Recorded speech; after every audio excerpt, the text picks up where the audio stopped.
अस्सलाम वालेकुम दोस्तों, मेरा नाम है सुल्तान बाकर और आप देख रहे हैं मेरा YouTube channel medical health gulf information. आज हम बात करेंगे न्यू पासपोर्ट के बारे में, क्योंकि बहुत से दोस्त हजरात इस बात का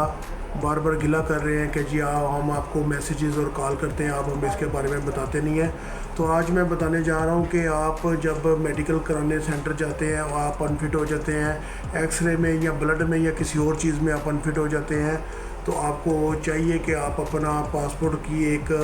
वैलिडिटी देखें कि कितनी है, 2 साल है 3 साल है। अगर तो आपका पीरियड टाइम ज़्यादा है तो आप इसको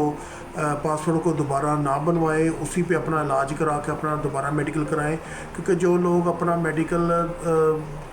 के लिए पासपोर्ट नया बनवा लेते हैं, उनका फिर वो जब दोबारा मेडिकल कराने जाते हैं तो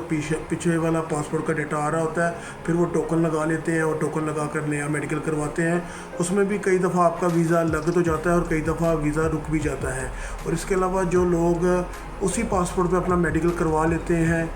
वो ठीक नहीं हुए थे लेकिन किसी को एजेंट के ज़रिए किसी ज़रिए अपना मेडिकल करवा लेते हैं, तो उनका जब मेडिकल